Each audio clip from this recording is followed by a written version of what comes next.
Locked On Podcast Network presents Locked On Sports Today. It was a crazy weekend in the NFL, and perhaps the most surprising thing, the Pittsburgh Steelers took a big swing on DK Metcalf. The Los Angeles Lakers were feeling good about the Luka Doncic trade, but now LeBron James is hurt, and Myles Garrett proved that even when it isn't about the money, it's always just about the money. I'm Peter Bukowski, starting your day with the can't-miss stories and biggest debates in sports. You're Locked On Sports Today. Searching all major sports. Found. Let's start with the biggest story. Who needs free agency when the NFL just goes all out with mere hours to go before the legal tampering period kicks off Monday morning? DK Metcalf is going to be a Pittsburgh Steeler. Pittsburgh setting the second round pick in this year's draft and handing DK Metcalf $30 million a year, $150 million over 5 years. I'm available for that same number if anyone was wondering. Chris Carter from Locked On Steelers joins me now. Chris, Pittsburgh doesn't know for sure who their quarterback is, so why was this the right move for them? So I got to be honest, I thought the first move was going to be to lock in a quarterback, but the way I have thought about this is that the whole plan for quarterback this season was to find a bridge quarterback. Then they were never thinking that even if they signed Justin Fields, which I think it's growing less and less likely that they will by the hour. Even if they signed Justin Fields, Fields was not the long-term plan. I think they're looking for a guy that they signed to a 2-year deal. And then next year, they hope for it to be a better quarterback class. They trade up, get their guy, and then that's the guy that works under this guy that they've signed for 2 years. And then eventually that they hope that becomes the franchise player, right? Like there's a plan of succession that they'd like to have. But the ultimate plan is more important, is to not get caught up in who the bridge quarterback is. They need to develop a roster that is ready for when and if they find a franchise quarterback in the draft, or like next year, there's someone that just comes in free agency or is a trade available, that they are ready to rock as soon as that quarterback arrives and have a roster to do so. It's why they've been reinvesting in the offensive line. They want the run game to get back in order. They want the offensive line to be a dominant unit. They want to have they want to have a defense that's still up there, and that's why they're getting DK Metcalf, because they want to have a dominant playmaker on the outside. And I think that when you pair him with George Pickens, if they're keeping George Pickens, I don't think that's a certainty just yet. But if they have him, then you can look back at the Arthur Smith offense of the Tennessee Titans, which is what I think the Steelers were trying to sign up for when they signed him to be their offensive coordinator. They had A.J. Brown and Corey Davis, and they had a run game, and they had a mid-tier quarterback in Ryan Tannehill, which is what ultimately, like, if you're looking at the options here that are readily available to the Steelers, you're either at Justin Fields, Russell Wilson, Sam Darnold, or like a Daniel Jones or an Aaron Rodgers. None of those guys are moving the meter by a whole lot at quarterback play. But what you're looking for is someone like Sam Darnold did for the Vikings this past year. He wasn't a game changer, but he had Justin Jefferson and Jordan Addison going berserk. And so you were able to say, hey, go get them. And I think that's where if they may envision for themselves, like, hey, if we can develop this really strong run game with two really good receivers, a really good tight end, and a solid quarterback who can just hold it down and just take what's there, this can be an even better offense than it was. And let's remember, they jumped up from 28th in scoring to 16th this year with the adjustments that they made in just this past year. You mentioned the George Pickens part of this. I think it would be reasonable to think, okay, if you're going to pay DK Metcalf all of that money, George Pickens is coming up this time next year. He will be a free agent. So have they just taken the money that may have been allocated for George Pickens and now said DK Metcalf is getting that money? Could this be a T. Higgins, Jamar Chase situation? What do you think is the most likely outcome here for that? That's where I think it has to. That's what it kind of looks like that, Peter. But I think this is the other side of this. So at first, when I was looking at the idea of a DK Metcalf trade, if they traded for him and paid him $30 million a year, my first thought was, they're not paying him and George Pickens wide receiver one money. That would be silly. Unless their whole plan is, we're not going to pay a whole lot for a mid-tier quarterback. And I think that might be why Justin Fields hasn't signed with them, is because he's pushing for more money. And they say, you know what? We're going to pay $8 to $12 to at most $15 million for us, just a quarterback to say, hey, George Pickens and GP and DK are somewhere down there. Get it to them. And I think that might be hey, they're not planning to live off of elite quarterback play. They're planning to live off of making the life of your quarterback easier until they hope to find that guy in the draft. And maybe next year's draft, not this year's draft, but next in 2026. And then you have a guy under a rookie deal for 5 years. And then you have, at that point, you're giving that guy a prime wide receiver one in DK Metcalf. And if you sign George Pickens for a long term, again, this is theorizing, this is hypothetical. You'd have both those guys under big money while not having to pay your quarterback. And that is the time to strike. That's what the Bengals have tried to do while Joe Burrow was there. Now the Bengals are up against it because both those guys are due money and you're paying Burrow. And then it's the complication. But that's why I think you haven't seen the Steelers make a move on quarterback just yet, because they're like, that's not going to be the biggest part of the team. The quarterback is important, but we want this roster, if you're the Steelers, you're thinking, we want this roster to be talented and the quarterback to just be the puzzle piece that fits in with it, but not to be the puzzle piece that we build around. You can stay up to date on the Pittsburgh Steelers by subscribing to Locked On Sports Today and Locked On Steelers on your favorite podcast app and on YouTube. Your Locked On Sports Today coming up. The Lakers now without LeBron James as they push toward the playoffs. Before we get to that, Josh Allen secured the bag. That month of madness, it's here, and FanDuel is giving you the chance to get in on the action like never before. Right now, new customers can get $200 in bonus bets when your first $5 bet wins. That's $200 to use on everything from buzzer beaters to Cinderella stories and even who's cutting down the nets. If you want to look that far into the future, the futures are there for you. I've got an eye on a couple that I'm thinking about. We got to see how the seedings all shake out. FanDuel makes it easy to back your favorites with spreads, totals, game props. And with tournament games happening almost every day, there's always something exciting to bet on. The FanDuel app is easy to use, and when I win, I get paid instantly. I don't wait around. I just get the money. It's great. And with conference tournament season in full swing, you can turn that $5 into $200 in bonus bets tonight. How about a little Montana State, Idaho State? Big Sky tournament. Montana State, slight favorites. FanDuel has them laying 1.5. Visit FanDuel.com and get in on the college hoops action all tournament long. Josh Allen just got the most guaranteed money ever for an NFL player. I'm Joe Marino, host of Locked On Bills, and Josh Allen, NFL MVP, has agreed to a 6-year, $330 million contract extension with the Buffalo Bills that ties him to the organization through 2030 and through his age 34 season. Look, we knew it was only a matter of time before the Bills got Josh Allen a pay bump, and they do it in a big way. A NFL record $250 million guaranteed at signing. But look, this is still a value for the Bills.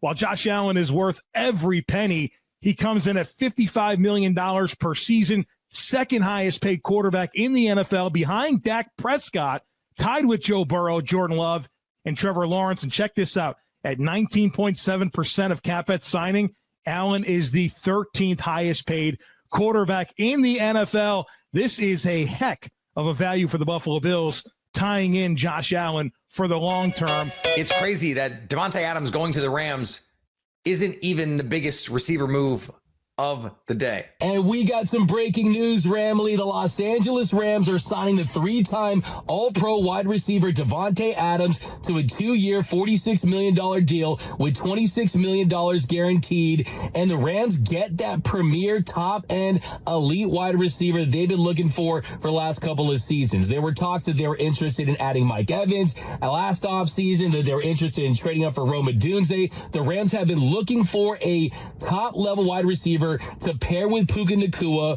They're expected to cut Cooper Kupp in the next couple of days. And now you have not a wide receiver 1 and a wide receiver 2. You have a WR1 and a WR1A. 2 top-level guys with Matthew Stafford continuing his career with the Rams. This Rams team is all in on 2025. And Davante Adams, has he peaked? Maybe. Could he still be a top 5 to 10 receiver? Yes. 1,063 yards last season, 85 catches, 8 touchdowns.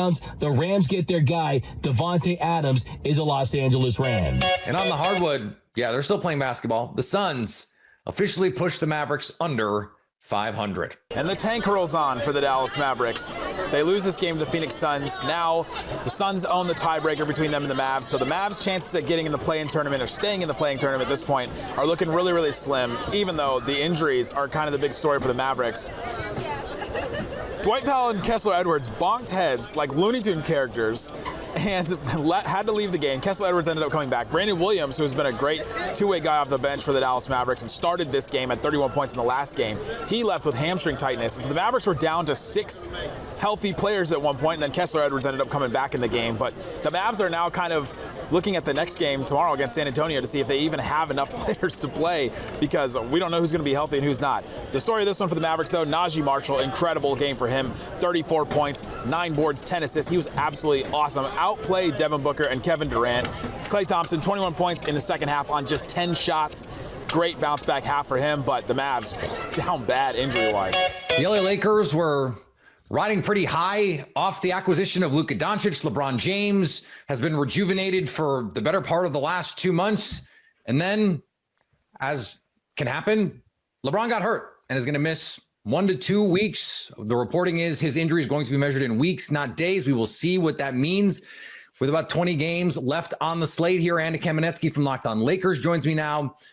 Andy, big deal, medium deal, no deal? How do you characterize this latest injury from LeBron? It's definitely a big deal because by definition, anything with this team and LeBron and an injury as they are trying to maintain at best the 2 seed, at worst staying out of the play-in altogether. And the injury took place to a 40-year-old in season 22 for an injury that he has dealt with a few times just as a Laker alone. It's definitely a big deal.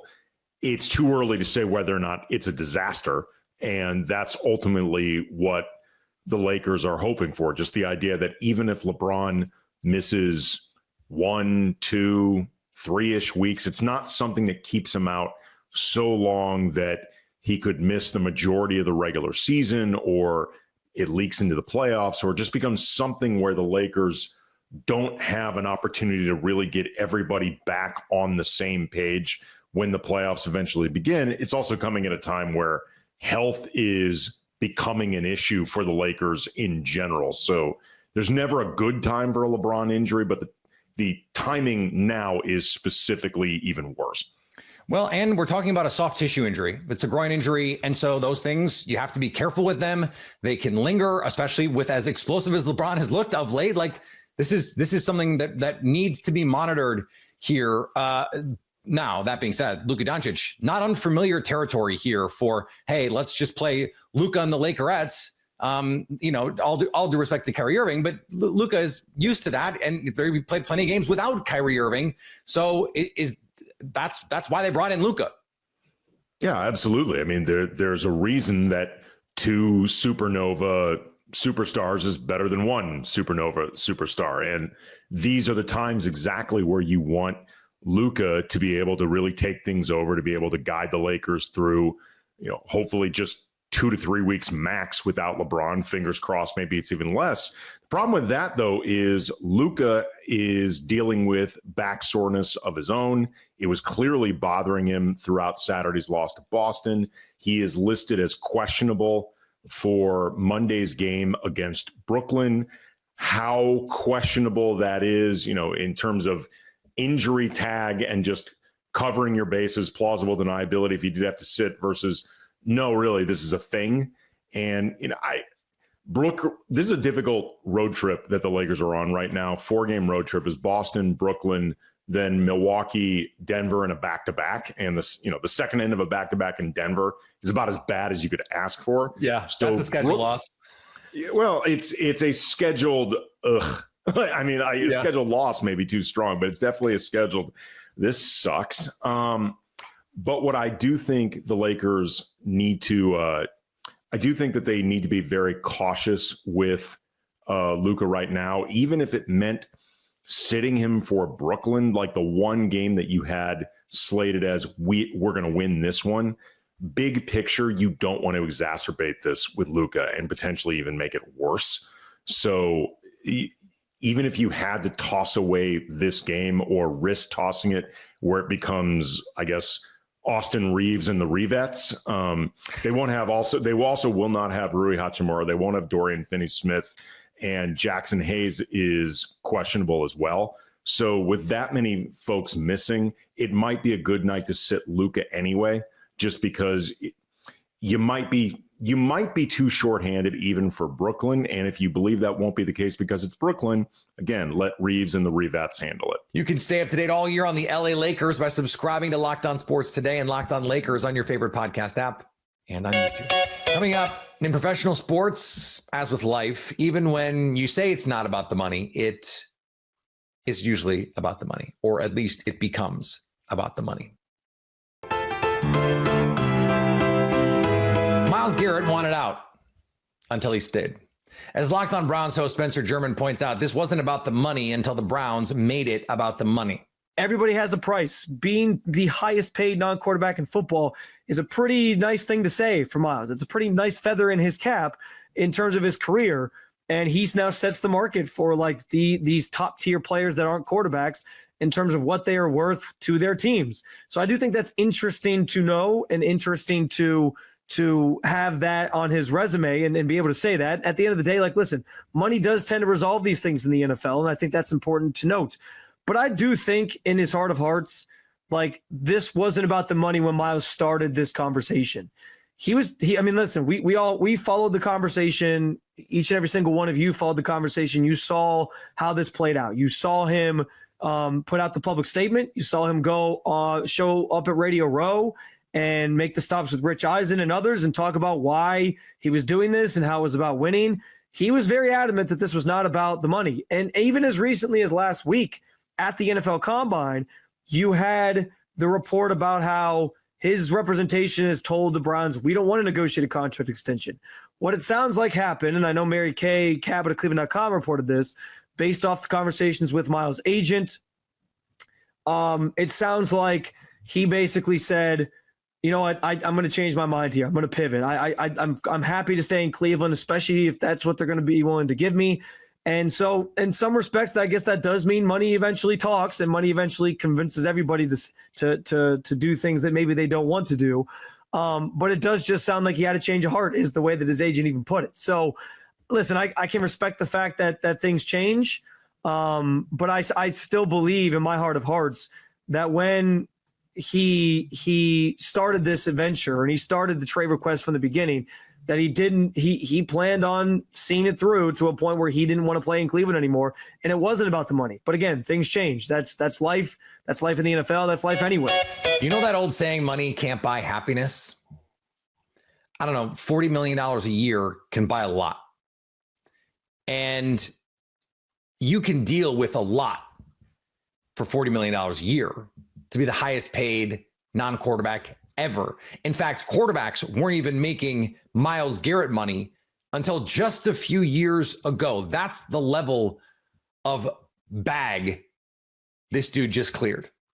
Okay, so that's one part of this. But the other part is, hey, I'm sick of the losing. I'm sick of all of this nonsense. Well, how about all of this here? Here's $250 million. How does that sound? Can we do that? My dad had a saying that you would stand waist high in a word I can't repeat, excrement, if they paid you enough. And unfortunately, there are jobs where, you got to do that anyway. And those jobs do not pay $40 million a year. I'll tell you that. You can put up with a lot for the money. No, maybe it wasn't about, maybe it wasn't about the money. Maybe it started not being about the money. I'm dubious of that. It's always about the money. And Myles Garrett proved that when he took the money, because the answer is, I will put up with a lot if you pay me to put up with a lot. So is he going to chase Super Bowls? No. Is he going to go be a mercenary? No. Plenty of years left on his career. Here's one thing I know for sure. He is going to be paid. And finally, the Arnold Palmer Invitational came down to a chip. Russell Henley capped off a daring final round comeback with a chip-in eagle on 16 to finish with a 2-under-70 and beat Colin Morikawa. Henley traded Morikawa by 3 shots with 5 holes to play. The biggest tournament win of Henley's career and just his 5th win total. He told NBC off the 18th green, "I was just so nervous. I can't breathe right now." All right, breathe. You won. It's great. Go watch the highlights. Enjoy it. If you're catching this episode after hearing your favorite Locked On show, make sure to subscribe to Locked On Sports Today on YouTube or wherever you get your podcasts so you never miss an episode. Also, if you're a new subscriber to Locked On Sports Today, we're here for you with the biggest stories in sports every day. Coming up, who will be the busiest team during the NFL's legal tampering period? So at least until tomorrow, stay locked on sports today. Locked On Podcast Network presents Locked On Sports Today. Go to our video on demand. Click on sports at the top of your screen. There, you'll find past episodes of Locked On Sports Today, plus other Locked On shows on demand.